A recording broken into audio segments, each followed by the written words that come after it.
Et si le meilleur investissement n'était pas forcément le plus rentable, le plus facile, ni le plus abordable, mais bien celui qui collerait avec votre personnalité, votre emploi du temps et votre tolérance à une charge de travail supplémentaire. Et salut les traders, j'espère que tout le monde va bien, moi ça va super. Aujourd'hui on se retrouve dans une nouvelle vidéo dans laquelle on va voir la différence entre le trading et l'investissement afin de savoir lequel des deux est fait pour vous. Alors quand on parle des personnes qui investissent sur les marchés financiers, en général, on pense directement aux traders dans les salles de marché avec des bips dans tous les sens et des gens qui hurlent au téléphone. Alors ça, c'était vrai il y a 40-50 ans. Maintenant, on peut faire du trading depuis chez soi juste avec un ordinateur portable ou un ordinateur fixe.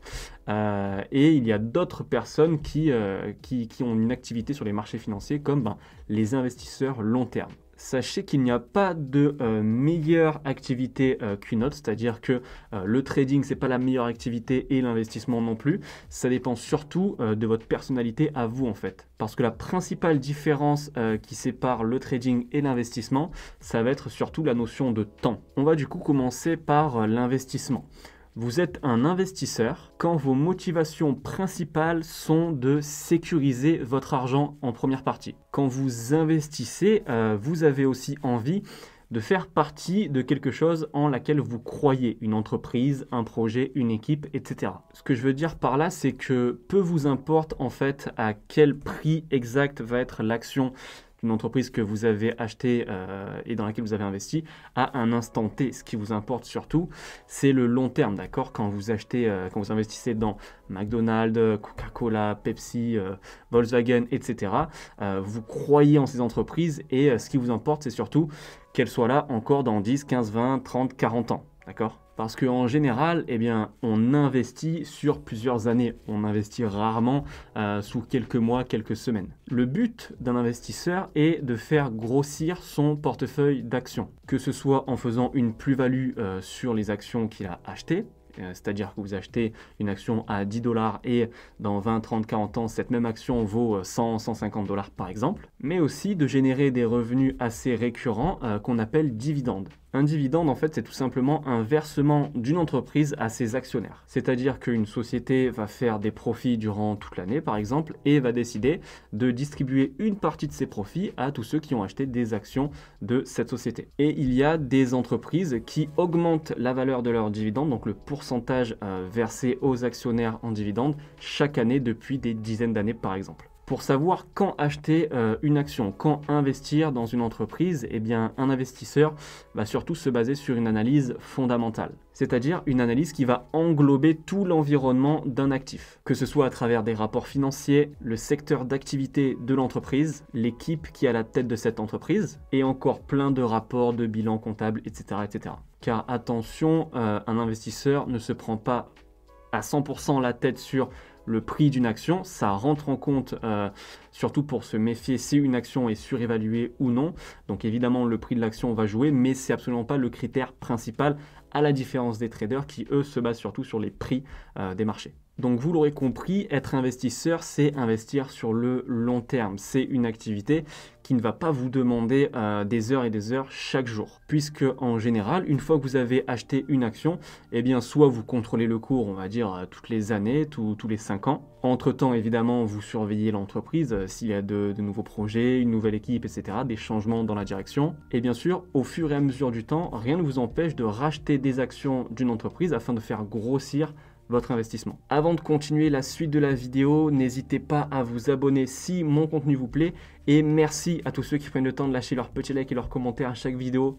Comme d'habitude, vous savez que vous donnez un vrai coup de pouce à la chaîne YouTube, donc merci beaucoup. Pour les autres, pensez à le faire, ça prend vraiment 2 secondes et ce serait super sympa. Allez, je vous prends pas plus la tête et on continue tout de suite. Maintenant, en ce qui concerne le trading. En trading, votre objectif numéro 1, c'est de faire des profits. D'accord ? Vous voulez de l'argent, vous voulez en gagner. Donc, vous achetez dans l'unique but de revendre plus cher pour gagner de l'argent. Peu vous importe qui est derrière la société que vous tradez, d'accord, à travers les actions.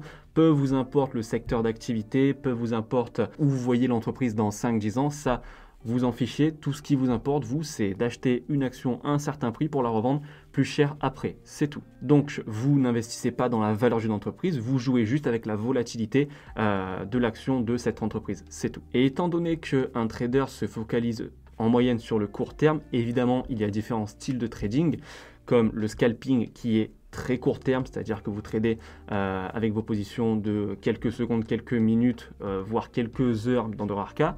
Vous avez du day trading qui, lui, consiste à faire du trading sous quelques heures, d'accord, mais pas plus d'une journée.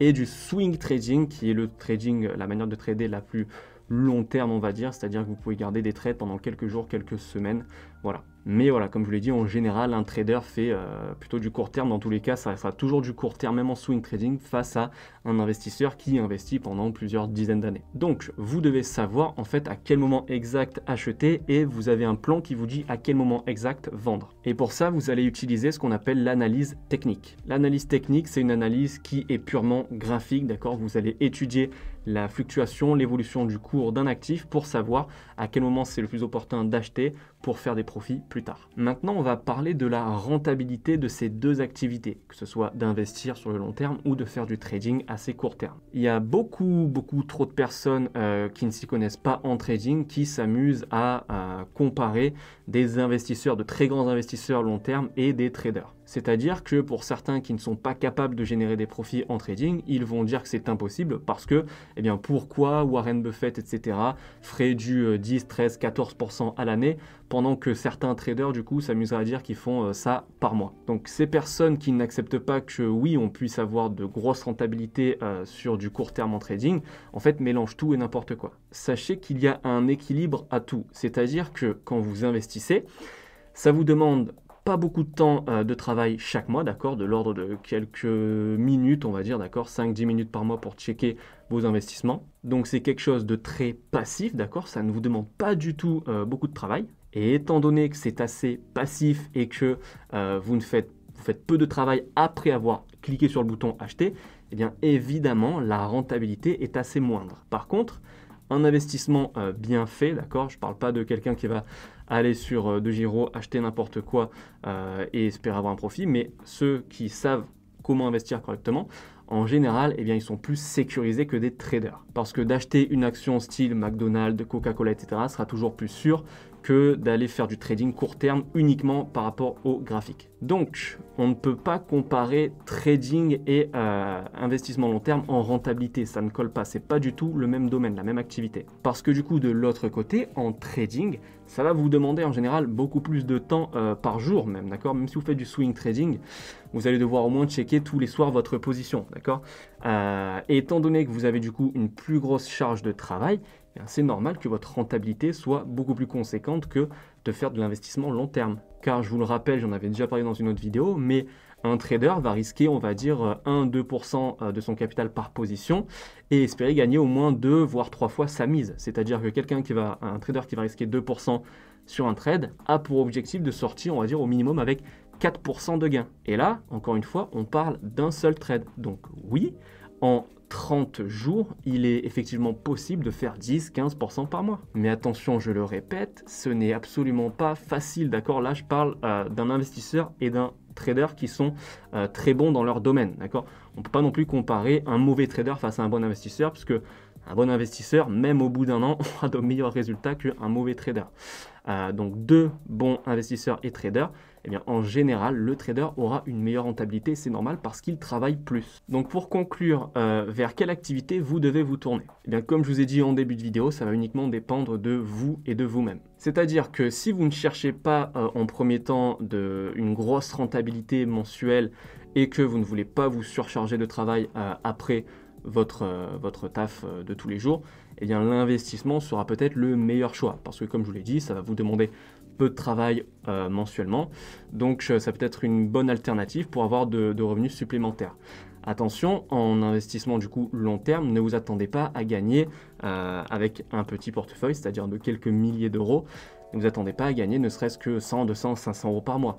En général, avec un petit capital en investissement long terme, vous toucherez peut-être des dizaines d'euros en dividendes, etc. Par contre, comme dit juste avant, eh bien, votre capital sera en général plus sécurisé. Et du coup, si par contre vous cherchez une grosse rentabilité et qu'une masse de travail supplémentaire ne vous fait pas peur, eh bien, le trading sera peut-être un meilleur choix pour vous parce que si vous vous en donnez les moyens, que vous travaillez correctement et que vous vous formez correctement surtout, eh bien oui, le trading, ça peut être une bonne alternative pour générer d'assez gros revenus, d'accord, on va dire, par rapport à un même capital investissement trading chaque mois. Parce qu'à capital égal entre investir à long terme et faire du trading, si on prend une base de 10 000 euros de capital, eh bien en trading, du coup, vous allez gagner peut-être par mois ce que vous aurez gagné en un an avec un investissement long terme. Mais ce sera plus risqué, c'est à vous de voir. Selon moi, du coup, la meilleure combinaison est de prendre à peu près, on va dire 60-70% de votre capital, de le placer en investissement long terme et de prendre le reste pour faire du trading. Comme ça, vous aurez toujours des revenus assez récurrents grâce aux dividendes et un capital assez sécurisé d'un côté, et de l'autre, vous arriverez peut-être, si vous vous formez bien, etc., à avoir des revenus beaucoup plus conséquents en termes de rentabilité chaque mois grâce au trading. Et voilà, c'est déjà la fin de cette vidéo. J'espère vraiment qu'elle vous aura plu. Pensez à la liker et à vous abonner si ce n'est pas déjà fait. Quant à moi, je vous dis à dimanche 18 h pour une nouvelle vidéo d'analyse. Courte vie mais légendaire comme d'habitude. Ciao!